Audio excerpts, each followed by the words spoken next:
Hey everyone, in this video I'll show you how to change your Gmail name. Let's get started.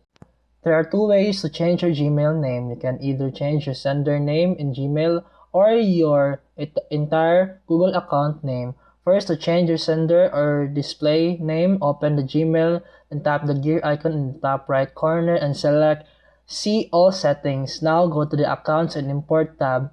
Under Send Mail As, find your email address and click Edit Info.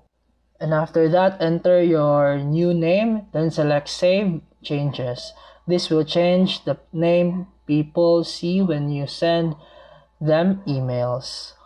But if you want to change your entire Google and Gmail account name, click on the profile picture in the top right, then select Choose Manage your Google account.